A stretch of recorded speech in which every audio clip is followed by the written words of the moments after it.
di rafetlu seen teewaay ñëpp nag sans exception maa ngi nuyu ñëpp ci turu Art Thiès mi nga xamante ni moo njaboote képp ku yëngu ci culture urbaine fii ci région bi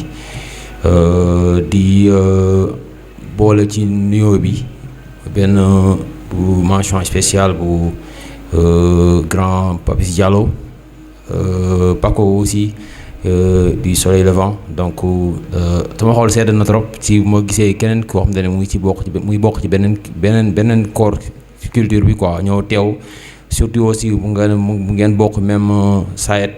nga ñëw teew ci seen tey xew-xew bi xam nga ñu war a wax communiquer ci seen mixtape bi muy sama ñaari frères yi nga xam ne ñu ñuy respecté la ñu fi à Thiès ñu ñuy respecté la ñu fi ci hip hop Galsen ñaari seex yi donc maa ngi leen di ziar et puis di wax ni Art Thiès à chaque fois yàgg nañoo nekk seen partenaire te dañuy continuer di nekk seen partenaire di ñaan aussi ñi nga xamante ne ñooy fans yi ak mélomanes yi donc ñu jàpp si d'abord ñun suñu premier partenaire artistes yi mooy les fans et mélomanes donc ñoom nañ ci jàpp quoi bu ñu bëggee def industrie musicale bëgg mu am foog mu commencer par ñi nga xamante ne ñooy public bi donc loolu laa amoon par exemple lu may wax comme lu ma mën a sànni comme kàddu kontaan naa trop ci liggéey bu sell bi nga xamante ne yàgg nañ ko xaar muy mixtape 12-12 bi nga xamante ne ëmb na ci baatin la mu ëmb rek si zaahir kii wu ko zaahir bi rek déjà mooy loolu lu ma lay wan rek affiché baatin bi moo ko ëpp doole quoi mooy la ñaar fukk ak ñeenti araf ful ñaar di caabi xel moom moo nekk ci biiru mixtape bi boo duggee rek di nga gis ñaar fukk ak ñeenti araf ful ñaari araf ñaar fukk ak ñeenti araf ci ful ñaari kii naka la mën a waxee x quoi maanaam xam-xam ñaar fukk ak ñeenti araf ful ñaar xam mooy caabi xel boo jëlee x mooy ñaar fukk ak ñeenti araf boo ko amee ñaar da ngay am xam-xam donc mu ngi toog ci biir mixtape bi quoi donc loolu laa amoon lu ma mën a sànni en attendant merci beaucoup. merci yow lay njëkk remercier parce que li nga kontaan si suñu teewaay si sama teewaay maa ngi la si remercier di nuyu ñëpp ñi fi teew di leen remercier si seen présence alors dafa am loo xamante ni soxna si def introduction bi wax na ko léegi bu ñu nekkee Thiès gëm Thiès bëgg Thiès sur le plan culturel parce que culturel day ëmb culture urbaine muy hip hop day ëmb musique yëpp donc man ma nekk fii Thiès ñu liggéey bu mucc ayib ci événementiel ak lépp loo xamante ni daal mi ngi doxal Thiès jëmale ko kanam ñu gis ñaar ñoo xam ne en dehors du talent dama ciy ñëw léegi dafa am comportement et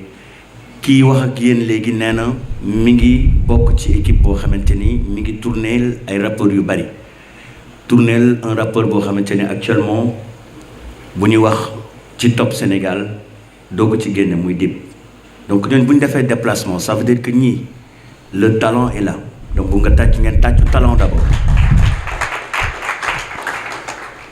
mais dañu dem ci musique ci lépp ci dans le domaine de la culture le talent seul ne suffit pas n'est-ce pas parce que bari nañu am talent te pour ñu percer day am toujours lu manqué te loolu dafa am ay vertu yoo xam ne man je suis obligé ma wax ko tey mooy la correction yaru ñii dama bëgg bu ñu tàccoo talent ñu tàccu yaru bi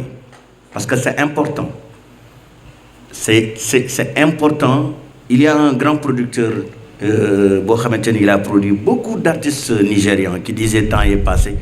que bu ñu doon jël pourcentage 100% pour benn artiste alors talent bi mi ngi ko yóbbu peut-être ay 30 ou 40%. Le reste mi ngi dem dans le management mi ngi dem également dans le comportement de nit ki quoi par rapport au public, par rapport à ce qu'il fait. Donc bëggoon ñu bàyyi xel ci loolu bu baax. Donc seen yaru, seen correction. Donc ils sont venus me voir, ils ont discuté avec moi, ils m'ont dit grand papis yow yaa ngi ci événementiel, yaa ngi ci lépp te gis nañu tànk yi ngay teg pour tous les jeunes. ma ni leen yéen vous aidez, c'est avec un immense plaisir. Vous accompagner, c'est avec un immense plaisir. Pour vous dire qu'aujourd'hui je suis là à leur côté, mais avec un immense plaisir. Parce que tout simplement aussi tamit booy gunge mbaa ngay jàppale da ngay jàppale ñoo xamante ni neex nañoo jàppale parce que tout simplement déjà ils ont fait leur preuve, n'est-ce pas, du point de vue talent, du point de vue voilà quoi, dugg nañu, ils ont fait des tubes, ils ont fait des hits comme on l'appelle, des tubes yoo xamante ni finalement dina dem ba nekk des tubes yoo xam ne dañuy bokk ci li ñuy tuddee classique. Jot nañ ko def, jot nañu également ci ay concours ak yeneen mais ñu ne ñoom lépp lu ñuy def dañu bëgg a commencer Thiès, n'est-ce pas? Donc loolu c'est important et c'est fondamental. Donc ma présence ici aujourd'hui, elle est justifiée. Je suis là pour tous les musiciens, je dois être là pour toute la culture à Thiès. De par l'expérience ak bi nga ci en gros bi nga ci am ak lépp pour ñëw jàppale leen. Et je vous dis une chose, je suis là parce que man ñoom tey dafa mel ni man dama am label mu dugal leen ci sama label. Donc je suis prêt avec tout simplement la bénédiction du Tout-Puissant ñu accompagner leen comme yéen ni ngeen di def ma ñaan leen ngeen gën a jàpp comme ni ko soxna si waxee léegi ñu gën leen accompagner. Nee na mixtape bi ñu génne tey ça a pris du temps mais le temps qu'il a fallu pour faire de la qualité. Donc il travaille avec abnégation, avec courage, avec volonté. Donc je pense que ñooñu jar nañoo jàppale, ñooñu jar nañoo gunge. Encore une nouvelle fois ma ñaan comme nu ko soxna si defee tamit yéen ngeen continuer jàpp gën a élargir la base de ñaari seex yi bu fu ñu dem. Après ça il y aura peut-être des tournées dans les radios, il y aura des interviews dans les journaux, il y aura également des séries de spectacles, n'est-ce pas, yoo xam ne dañ koy conceptualiser. Donc ils ont besoin du public. Et de quel public? Du public de Thiès d'abord. Ils ont besoin également des personnes ressources ñu mel ni man, ñu mel ni keneen ak keneen, ñu mel ni Paco ak ñeneen pour jàppale leen, pour gunge leen. Donc foofu lay mën a yemagum. En tout cas je suis entièrement à leur disposition, je suis totalement à leur côté pour les soutenir, les accompagner, n'est-ce pas, dans le management et pour ñu dem dans la bonne direction. Le reste ñoom bu ñu ko defee yéen la ñi leen di gunge. Le reste ñu bàyyi ko suñu loxo suñu borom yàlla na ko borom bi mottali te fi ñu jëm ñoom ak yéen yàlla na weesu njort loolu laa doon bëgg a wax te bëggoon naa tamit bu may joxe micro bi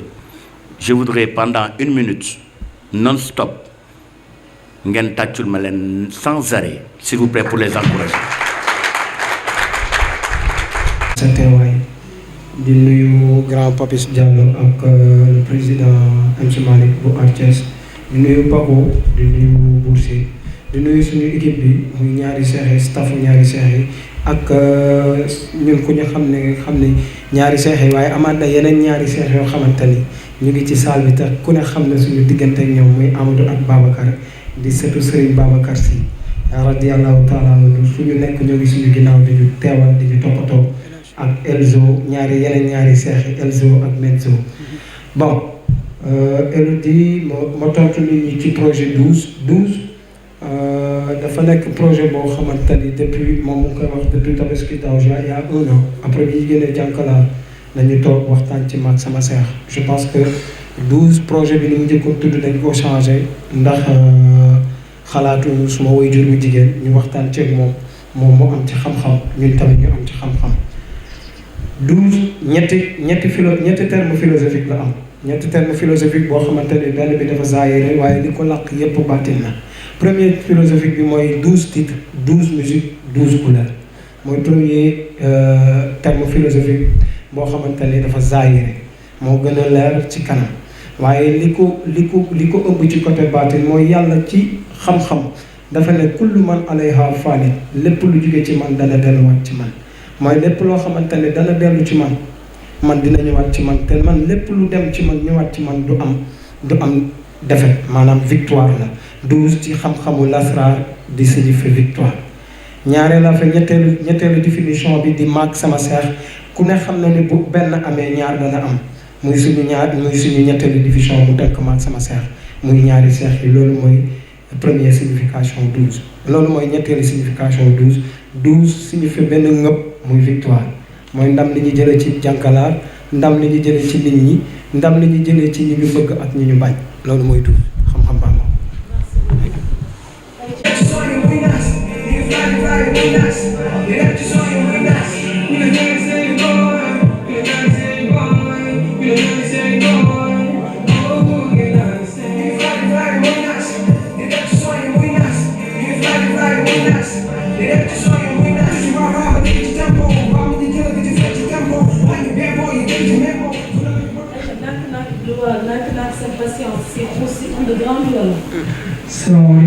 salaamaaleykum ñi fi toog ñëpp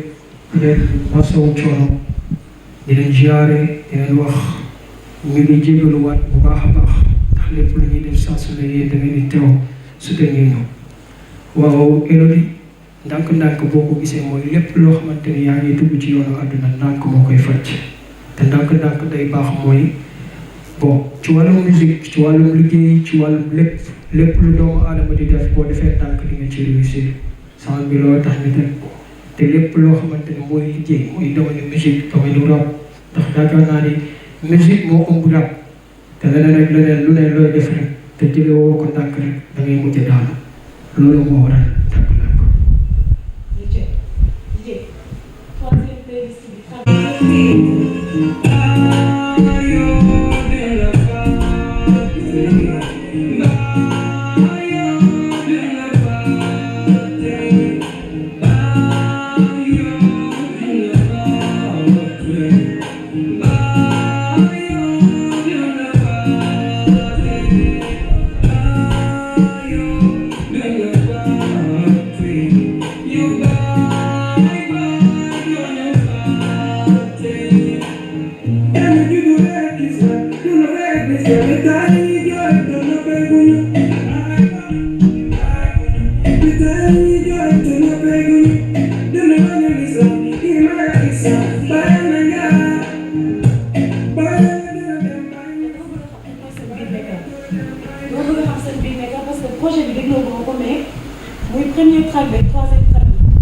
ñun moom yàlla dafa def ni amuñu benn loxo beatmaker quoi daanaka beatmaker yi nekk Thiès ak Sénégal ñëpp la ñuy tànte seen loxo xëy na boo xoolee ci beatmaker yi ñenn rek lañ ci laalagum yow ku ne xam ne ko muy Karabalik bu Reptile Music wala Omzo Big wala Sidi Talla wala ñeneen ak ñeneen ñooñu amaguñu chance su liggéeyee goog ñoom waaye xam nañu bés ci kanam yàlla dana ko def waaye biti moom amuñu ci benn loxo ñëpp la ñuy jouer ñëpp la ñuy xool waaye tamit suñu système musicalité la ñuy adapté ak beatmaker bi dañ leen wax ne ñun version africanité la ñuy liggéey mooy wolofu beat bi di nga sentir musique olof bi di nga sànni instrumental olof bi ak bu tubaab bi yépp ci biir mu nekk mélange couleur boo xamante ni dina laal tubaab bi dina laal africain bi loolu moom moo ci nekk. bon bu dee son bi ñu jëm muy Baye suma waajur bu góor la ñu tuddee son bi tuddee ko ndax lu nekk ci ñun yar moo ko ci def lépp lu nekk ci ñun xam-xam moo ko def ci ñun lépp lu nekk ci ñun ci patience moom moo ko def ci ñun yàlla dafa def xëy na musique bi ñuy def ci ginnaawam lañ ko def waaye bu ko gisee tamit lépp bu fi nekkoon tamit lépp luñ ciy def moom da ciy am cëru wax donc looloo tax ñu wax ko ci son bi ne ko dem nga waaye fan nga nekk fi mu nekk mooy ci ñun ci suñu xol mooy fu mu nekk ci ñun ci àddina lépp lu ñu gis nar a def lu ñaaw mu ngi suñu kanam kon baayoo baay delloo lu ñu ko lay war ci suñu produit mu nekk ci moom ak suñu waajur jigéen loolu moo waral ñu def ton bi tuddee ko Baye Baye. je pense que sama seex sax daanul déglu hip hop maam rap lu ko moom lu ci ëpp musique ñag ay musique américain R&B loolu la doon déglu waaye bi ñu demee en 2008 Dabless génne woon benn produit boobu neexoon ma trop muy seen premier mixtape ma doon déglu seen benn intro bi neexoon ma trop may dox di ko déglu ci internet Black xam naa man ni ma bëggee woon Dabless bi may dugg ci hip hop Dabless nekkoon ñu ma séduire ci seen hip hop Sénégal yàlla di def ba ma xamante ak Flexo tamit nekk nit ku dal yàlla di def tamit ba ñu indi ñu ko suñu programme show beñaat yi mu ñëw fii bi mu fi ñëwee tamit ñu waxtaan ma ne ko te ñoo def benn affaire balaa ngeen delluwaat Dakar mu ne ma kay mën na nekk parce que ku liggéey ak yéen day feeñ ci hip hop Sénégal ma ne ko yéen tamit ku liggéey ak yéen day feeñ ci hip hop Sénégal mu ne ma son bi ni muy tuddee thème beeg lépp ci benn bés lañ ko créé muy biir studio gars yi ne pourquoi pas Echo Mind parce que ma ne ko ni ba ma tooñ ko sax ne ko yéen ay teg xel ngeen kon nañu def Echo Mind loolu moo indi titre bi tudd Echo Mind moom ku ne xam ne Echo Trip la bu jógee ci xel ak xol donc lépp loo gis rek fii la féete même boo koy def na nekk loo xamante ne na philosophique ba pare éducatif loolu moo indi son bi tudd Echo Mind.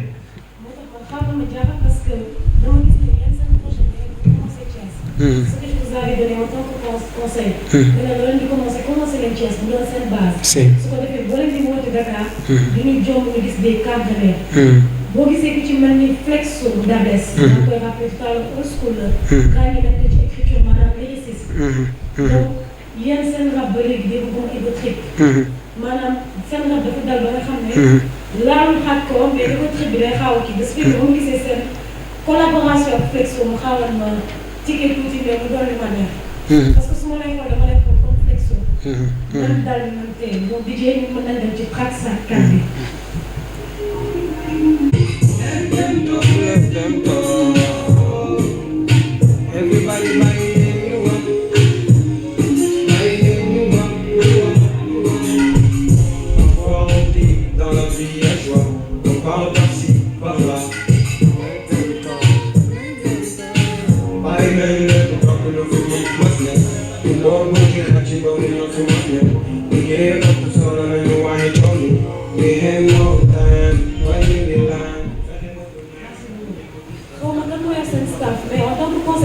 mën ngeen ko def comme titre phare. j'ai pas encore entendu le projet. mais xam naa ne son bi c'est bien parti pour mu doon single. vraiment. ayca loo leen di mën a wax ci cadre Dabless. bon ñun li ñu mën a wax ci waa Dabless daanaka dafa nekk couleur yu ànd mais musique yi yaakaar naa ni lu benn ndax ku xam Dabless ci Sénégal yaakaar naa ni musique la ñuy def mais musique bu daal éclectique ak classique bon suñu diggante ak Dabless bu tey yaakaar naa ne depuis en 2008 2007 dañ xamante ñoom jamono jooju ñu ngi nekk Alentic studio Alentic bi ñu paree Alentic ñu nekkoon studio Dof waaw Néegu Dof bi nga xamante ne ñoo nekk Thiaroye à part ça ñuy dem di dem Dabless bi ñu ñëwee Thiès yàggul dara comme ni ko sama frère waxee ñoom pour ñu joobam nag du doon loo xamante ni ñoom dañ ko rëcc parce que dañ xalaatoon ni son bi dina dem fépp loolu moo waral tey nga gis Dabless nekk ci mixtape 12 te ki ko jox ñu koy siyaar muy DJ Babet mu koy gën sa bopp di ko siyaar ndax moom it toujours mu ngi suñu ginnaaw di pousse bon yaakaar naa ne dañuy dem ci leneen toog sa frère nee na moo dugal ci hip hop maanaam tey bi ñu xoolee jotoo mbapat dugg ci hip hop non yaakaar naa ne bi may def man sama life yëpp musique laa ko doon concentré woo te en plus damay am parfois ay xaritu ñàkk maanaam ay ñàkk ndax bi ma ñëwee 2013 laa ñëwaat Thiès ndax 2011 2012 maa ngi Dakar mais li ci ëpp bi ma daan musique bi moo ma daan teg ci yoon mooy Diri Record moo ma doon teg ci yoon lépp lu ma xam ci musique c'est grâce à Bebop bu Diri Record moo ko def ci man ndax yaakaar naa ne jaar na école des arts jaar na fépp OMG ñi nga xamante ne mu ngi éclaté Sénégal Bebop moo nekk ci kanam man bu ma defee dara ci musique bon dama ciy sant yàlla ndax kooku moo nekkoon sama ginnaaw di ma ñaanal musique bu daan déglu rap damay ñëw fekk ko ci néeg bi muy déglu ay rap yu méttee métti man ko wax li ngay def nii ah métti na de ma ne ko saa yi demal bon li ñuy dem di dem man ko waxaat di ma fekk si ndax musique bi ci kanam Sénégal moom la ñuy def mooy dañuy def rap maanaam musique affaire bu dax Babel bi muy njëkk a sigal sa bopp dama ne ko Babel lii gars yi nekk nii du la Babel na ma mais bàyyi leen nag garaaw mais tey jii Babel bu ñu toogee studio bi dama ne daam sa wax ji ñëw na de gars yaa ngi ca de moo tax musique day avancé tey jii bu ñu amee gëdd Sénégal wala ñun ñuy teg suñuy son ci dëkku ñag yi c'est grâce à Babel c'est grâce à Boss Beat c'est grâce à Crazy mais yàlla dafa def tey dañuy sant yàlla ndax hip hop Thiès tey jii mën nañ ne changé na ndax tay ji si mu ngi fi nan koy waxee avocat mu ngi fi keneen ak keneen Buzz mu ngi fi keneen ak keneen mu ngi fi te ñoom ñëpp ñu ngi def musique te loolu lañ def ñaari yàlla te melo bi damay wax benn affaire bu ñu amee ku mel ni MC Malick am si grand Papis Ka ñu sant yàlla am Baye Serigne bu Sam Prestige dañuy sant yàlla te dama bëgg ngeen tàkki Baye Serigne bu Sam Prestige bu baax a baax waaw loolu la am ci boobu kàddu waaw musique bu ñag yi la plupart damay sama WhatsApp wala sama Facebook man li may waxtaan ak sénégalais yi bëriwul li ci ëpp ñag yi laay waxtaan yaa ngi dégg Jànkalaar dañ ko namee woon waaw man daanaka man moom mën naa wax sama bopp ni ñag laa waaw man daanaka mën naa wax ni ñag laa parce que ñag yi laay waxtaan lu ci ëpp bon Jànkalaar biñ ko tegee ñag yi ñoom ñoo jëkk a jël suñu son yóbbu ko ci benn chaîne bu nekk Nigéria benn plateforme boo xamante ni mu ngi Nigéria ñoom dañ doon daw ne pourquoi titre bi wala album Jànkalaar lu tax ñoom ñu yéex cee jot Jànkalaar bi mu génnee ba def 1 an ñoom it ñu doog ko jël daal di koy def ko seen plateforme ne dañu bëgg job ak ñaari seex yi tey di 12 boo gisee sound naaje yi bëri ci maanaam instrument yi ñoom ñooñu ciy gën a kii parce que dañu ne seen culture ak culture Niger daanaka bu ngeen ko boolee dañu la parce que c'est l'Afrique loolu tax ngay déglu toujours percutu ñag yi quoi du son bu am cible maanaam son buy cible nit maanaam ñaaxaat la maanaam waxaat ne nit ñi bu liggéey doxee dafa fekk noppi nekk gàllaajam liggéey bu doxee ci nit dafa fekk noppi nekk gàllaajam tant que yaa ngi wax di liggéey sa gàllaaj ku la fitti jam na maanaam loo gis rek noppi liggéey moom résultat mooy Gaston dan la ko wax tuuti wax job lu bari waaye gàllaaj la boo xamante ni képp ku koy def ku ne xam na ni day am résultat te ñi ngay dégg ci àddina yépp benn référence bu nekk Sénégal ñu nekk Sénégal wër nañ àddina wërgal këpp kenn mësul leen dégg ci xéeroo ak ci ŋaayoo muy daara ji famille am nañu respect ci hip hop Sénégal nañ leen tàccu même buñ fi nekkul loolu référence la ci ñun benn mooy ne culture lépp loo gis ci àddina leneen toog la kay wax dafa fekk ne taatu keppaar ba muy nekk daggaguñ ko waaye buñ ko daggee mu saaga keppaar dem feneen toog di wax waaye mënoo koo tere wax parce que wax ci la ñuy judd ci la ñuy dee waaye li ci ëpp solo noppi wax noppi di liggéey wax àndul ak moom de loolu moo waral let dem toog maam nañ leen bàyyi di wax te ñu liggéey te ñun lii suñu option ci hip hop Sénégal ci hip hop ci àddina moo ne yóbbu hip hop Thiès hip hop Sénégal fu gën a sori ci àddina ba ñëpp déggu ko ba ñëpp xam hip hop am na bëri Sénégal. xaw ma bàyyi sama waa ji waxtaan.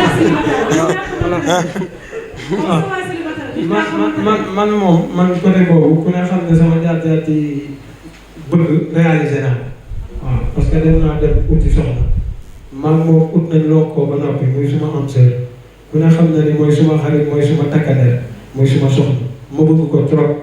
sama ñaareelu jabar muy sama doom waaw uti ma kenn xooluma kenn ñoom ñaar ñoo nekk suma kanam te di ñaan yàlla barkeel leen yàlla may leen guddi fan ak yéen. story je pense que dañu def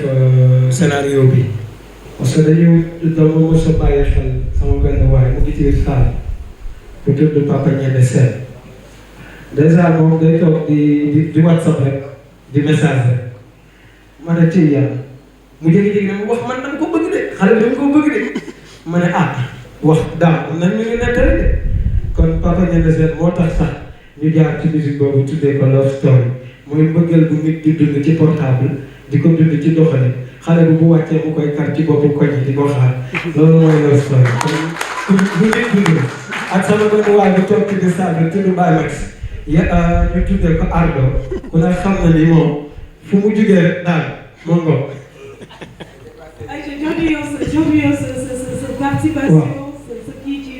Love Story moom yaakaar naa ni moom li mu ci am ci ay idée moom daanaka benn la rek parce que am na ci koo xamante ni Ablaye Fall lañ koy wax di président moom ndeysaan yàlla dafa def moo xale bi mu nekkal depuis xale bu ndaw la seen premier clip bi ñu tourné ñoom ñaar moo Jalam ñoo ko tourné ba léegi nii moo Jalam ñoo nekk yàggul dara te mënu ko bàyyi day toog na ma man dama koy bàyyi de te bu ma xëyee gis ko ñoom ñaar ñu ànd loolu daanaka Love Story kenn mënu dem bàyyi sa borom c'est ça. Love Story.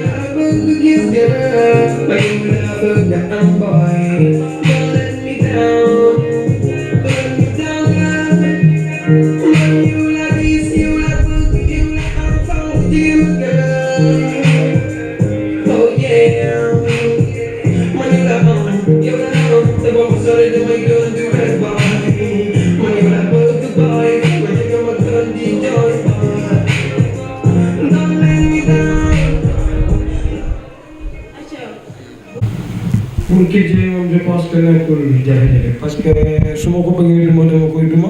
su ma ko bëggee mbaal dama koy mbaal parce que dañu nekk diggante boo xamante ne yàlla dafa def ni collège Saint-Gabriel dañu yàgg di fekkante muy freestyle ku yàgg bëgg rap nag boobu ñun ñu ngi nekk ci milieu suma break dance man ak sama sœur yàlla di gis bu saa yu freestyle rek ñu daw taxaw xool ko mu nekk affaire bu ñu séduire ma ne ko su waay yow am nga talent de mu nekk nit koo xamante ne nit ku dal nit ku tey nit ku am yar te amul nooy waxee moom te du la déglu ak koo mënti doon ak jëmm joo mënti doon am na dal ci moom loolu mu nekk loo xamante ne lu ñuy rafetlu la te bëgg naa ñu tàcc loolu ci culture waaw parce que ñaareelu affaire ba label ba mu nekk tamit jëmm ji fa nekk te jiite ko muy boss bi mu nekk nit koo xamante ne ñu yàgg ñu am jaar-jaar bu yàgg ak moom ku nekk xam na ni ñaari seex yi ak boos yàgg na lépp lu mu liggéey suñu diggante ak moom du luy bett public Thiès ak public sénégalais yi parce que ñaari seex yi ak boos bi yàgg na di ko remercier di ko bëggee ak GX koo xamante ni daanaka son yëpp moom moo ko enregistré GX bu xar xol di ko ñu tàcc ko di ko wax félicitation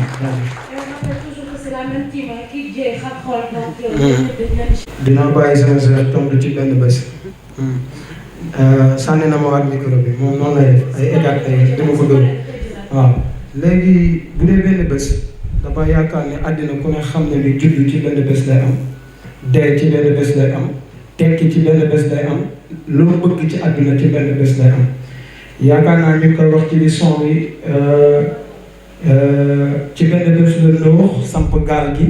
ci benn bés la yonent bi sallallahu alayhi wa sallam yëpp mission bi ci benn bés la yonent yi ñëw ci àddina ci benn bés la yonent yi delluwaat ci àddina loolu moom mooy tekki bi mooy ci benn bés la nit di réaliser lépp ci benn bés la nit di dee ci benn bés la nit amoon ñàkk ko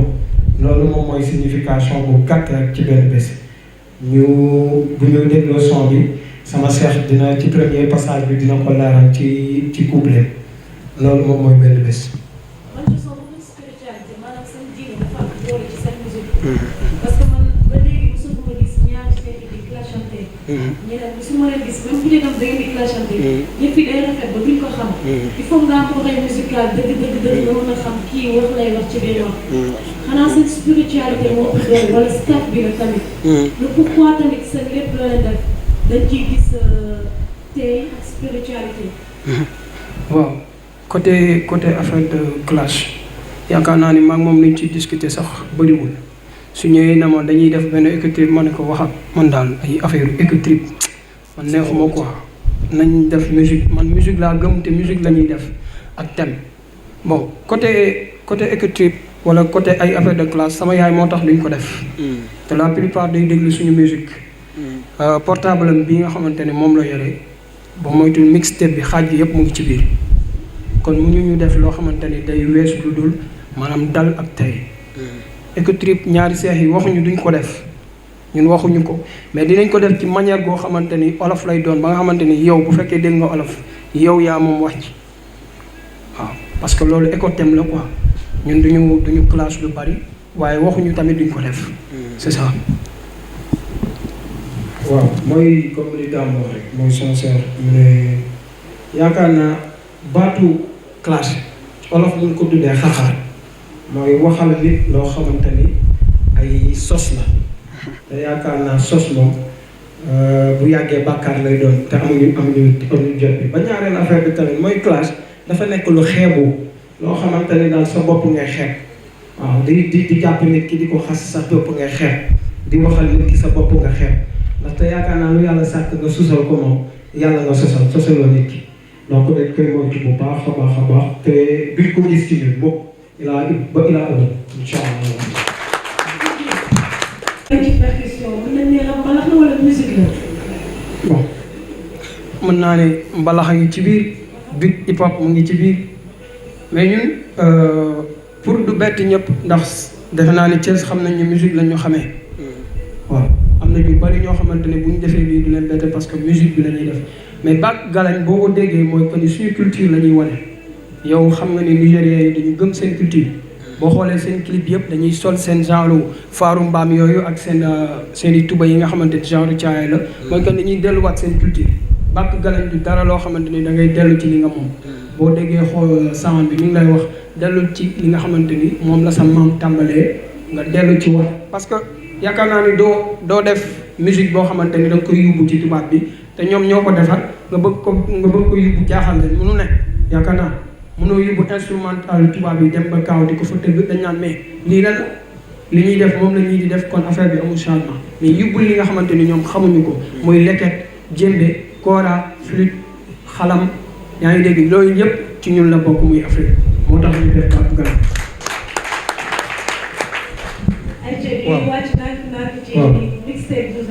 li damay waxaat tuuti ci galañ mooy ni dañu delluwaat ci maam delluwaat ci suñu valeur delluwaat ci suñu culture boo xool sabar ndënd mbëng-mbëng ak cóol ku ne xam na ni lu ñu moome la son bi ñu tuddee ko bàkk galañ bàkk ñu ne galañ moo ëpp solo dina tëggal buur dina tëggal garmi dina tëggal képp koo xamante ne nitu valeur la maanaam galañ dana la bàkk sa cosaan bàkk sa waxi maam bàkk sa poos loolu moom mooy terme bi ci nekk te galañ dina la delloo fi nga jógee delloo xamal la sa bopp xamal la sa cosaan loolu moo ci nekk. bon rafet moom je pense que valeur jigéen moo jur garmi moo jur yeneen moo jur ku nekk jigéen loolu la rafetee bu njëkk te tey bu ñu jëlee son bi def ko ci biir projet bi mooy ne dañuy koy njëkkee jigéen ju baax ju ñu bàyyi kër gi mooy suma waajur bu jigéen bàyyi ko ci yow muy taxaw bàyyi ko ci sama soxna bàyyi ko ci soxna keneen ak keneen kon donc ça veut dire que rafet day am njëriñ day am taxawaay ci culture bi ñu nekk maanaam day am taxawaay ci société bi ñu nekk mooy ne jigéen valoriser ko day am njëriñ ci produit booy génn moo xam muy mixtape moo xam muy album ak lu mu mën ci daal loolu moo waral thème bi tuddee ko rafet. waaw Melo boo déggee ñu ne rafet du question ni xale bu jigéen bi dafa rafet wala ku jigéen bi dafa rafet mu ngi dépendre ci xolu xale bu jigéen bi. ndax xol mooy sëy xol mooy toogu kenn xol mooy muñ xol mooy lépp boo déggee dina rafet mooy ku jigéen ki na xolam rafet pour mën a toog fépp moo xamante ni yóbbu nañ ko fa looloo waral titre bi ñu woon mu tudd rafet mais jëmmu jigéen lépp lu ci soxla rek mooy na xol ba yaatu mu mën a partager c'est ça.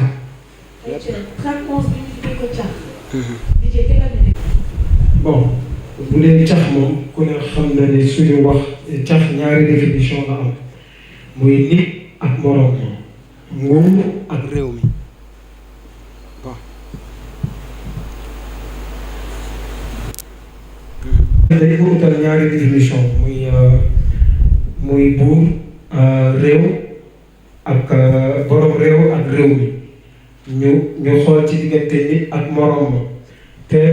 cax day wax ci gouvernement Sénégal mais dañu ko ut terme boo xamante ni duñu offensé borom dëkk bi waaye dañ koy bàyyi xel loolu nit du dund ci kaw nit du ëppale nit ba wan ko loolu du yoon nit kenn du ko def moo tax ñu ne garab dana sax ci kaw garab te mag waxoon na ni bu ñu demee ba ji jamono ñiy jiite réew mi danañ yaakaar ni ñoom ñoo moom nit ñi te loolu warul am suñu diggante ñun suñu biir kon garab warul dund ci kaw garab waaye nit warul ëppale moromam ba wan ko loolu mooy terme philosophique bi loolu mooy terme baatin ak zaahir bi. Ok, merci beaucoup. Ñu ngi rappelé ni 12 titres lañu waxoon. titre bi lu tax ñu def ko dafa am benn jour ma ñëw ne ko waxam am na benn titre boo xam ne il faut ñu def ko ci mixtape bi. mooy que ni dama mos a dem ci benn entreprise di fa ànd ak sama benn xarit boobu Dakar la quoi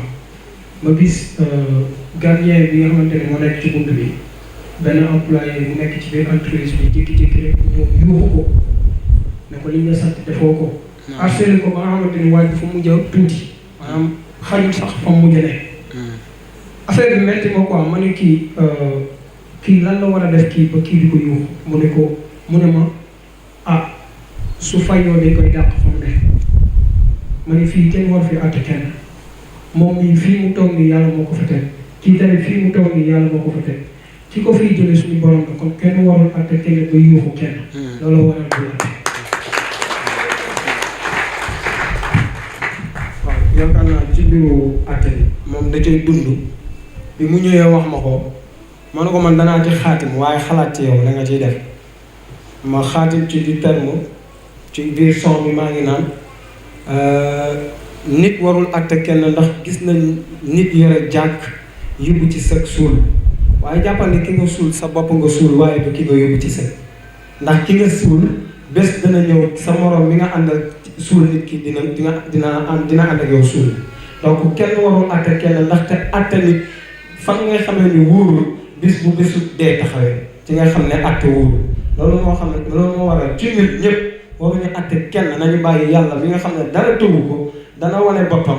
boppam ci misaal wane boppam ci zaahir. quoi oui sama référence la. donc sànq peut-être lu may dégg mooy clash man boss yàgg na ma defar ay son bëri na samay son clash la mais clash ba am clash la quoi clash bi daf may yedd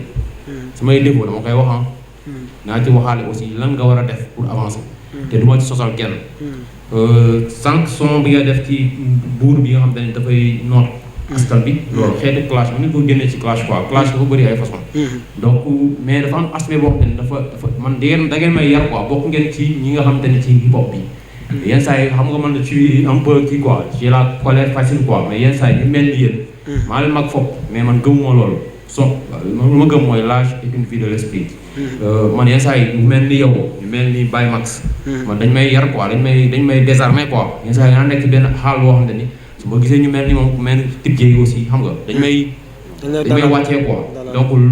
côté boobu laa leen di ñaan aussi yàlla na yàlla def ay ndam yu bëri jaajëf dégg ko Paco waxee rek laa koy waxaate ni que sama wax si njëlbeen leer na nañ donc tout à l'heure Elodie nee na morceau yi ñu déglu ak texte yi c'est très spirituel te def naa ku wax spiritualité rek da nga koy basé si yaru n'est-ce pas encore une nouvelle fois donc ñun ñu nekk ñoo xamante ni man sama présence fii c'est pour les accompagner jàppale leen Elodie nag Mélodie dama ne yéen boo leen génnee juste yéen tamit vidéo bi kese bu leen yem foofu dans la communication parce que tamit boo leen defee déplacement bi ngeen nekk Dakar aussi am na ay ouverture au niveau des radios des télévisions partenaires avec qui vous travaillez. Je pense que bu ñu defee la promo côté plan de communication Thiès avec toutes les radios ak correspondants régionaux yi nekk fii pour représenter fii journaux yi dinañ leen ci jàppale ñu def donc journaux yi def rajo yi def les sites web comme Thiès 24 mi fi nekk également comme ñeneen ñi Thiès Info ay Prestige ak yooyu yëpp dinañ ko def dinañ leen jàppale utal leen bunt yi ñu def ko une communication en boo xamante ni daal assez pointue je pense que ñi fi teew également nekk ay rappeurs man yow moom man dama la Moussa Fan quoi su ma waay dama bëggoon ngeen tàccul ma ko bu baax a baax parce que xam nga c'est dans la même logique quoi Paco lu ñu doon wax sànq le talent seulement ne suffit pas comportement yar gi ak yeneen yëpp dafay rentrer en ligne de compte donc ñun man personnellement dinañ leen jàppale sur le plan de la com pour que mu bañ a nekk une sortie comme ça boo xam ne du am visibilité du am suivi donc bu ñu defee les radios les télés les sites web ak yooyu yëpp ñoom ñu travailler déjà sur des types de concerts de soirées ou quelque chose yoo xamante ni mais conceptualisé n'est-ce pas parce que léegi booy génn day am concept day am et puis xam nañ ni que léegi musique gis nga ni mu amee ay VDN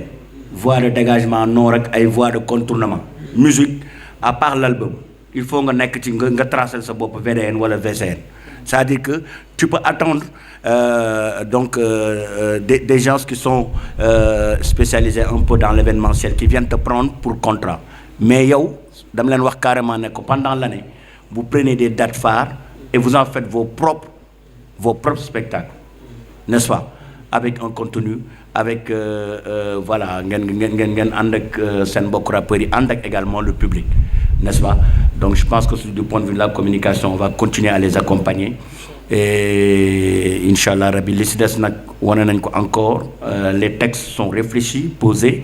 et donc le talent y est et la correction également y est donc ça veut dire que ni ñun juumuñu ñun bu ñu nekkee ay seen ay mag ba pare ñëw na dañ leen di jàppale donc comme ni mu ko waxee sànq ñu jar jàppale lañu donc on va s'y mettre avec eux on va se mettre pas derrière comme disait Paco mais à seen wet juste à côté bu ñu gëstoo gis ñu et que ñoom li ñu ci séntu yàlla na weesu seen njort képp ku fi toog aussi nekk rappeur wala nga nekk ci culture ci lépp looy yëngatu ñu yéenante lu baax ñu mottalante ñu jàppalante parce que lépp lu am fii ak képp ku ko munti am ndamu Thiès la donc ñu gën a gëm loolu di jàppalante ñun suñu biir à Thiès et ça c'est important j'insiste beaucoup sur ça parce que xam nga lu tax ma la koy wax nañuy jàppalante n'est-ce pas et puis àndandoo liggéeyal ku gis loo mën a jàppaleel Cheikh yi nga ñëw jàppale ko man su ma gisee tey jii lu ma mën a jàppale Paco damay ñëw jàppale ko lu ma gis keneen ñu ñëw jàppale ko ñu jàppante bu baax a baax longoo xàcceendoo dóorandoo pour que Thiès jëm ca kaw ca kanam ñoom nag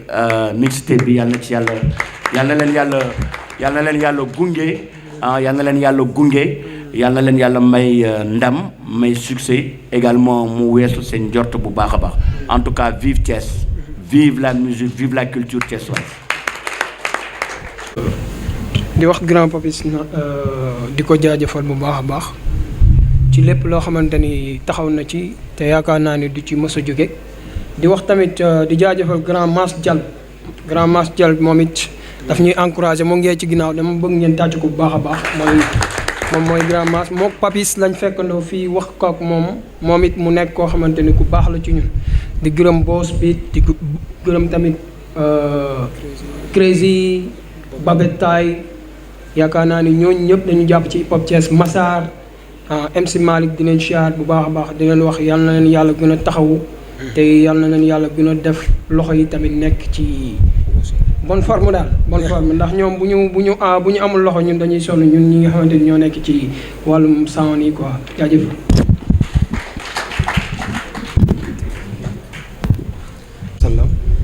di sant yàlla sant Cheikh Ibrahim bu baax a baax Niass di wax ni man kontaan naa ba fu kontaan yem te di wax ni képp ku fi ñëw yàlla na nekk tuyaaba bu yàlla di dëggal képp ku fi ñëw yàlla na nekk tuyaaba bu ñëpp di dëggal te bu yàlla di dëggal parce que kontaan bi ma kontaan mooy ni nga yëg ne ñëpp ñëw dafa nekk lu nit di rafetlu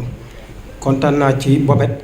Buur Siin kontaan naa ci Boss Crazy mi doog a ñëw xam naa ne moom tardé moom mooy njëriñam tardé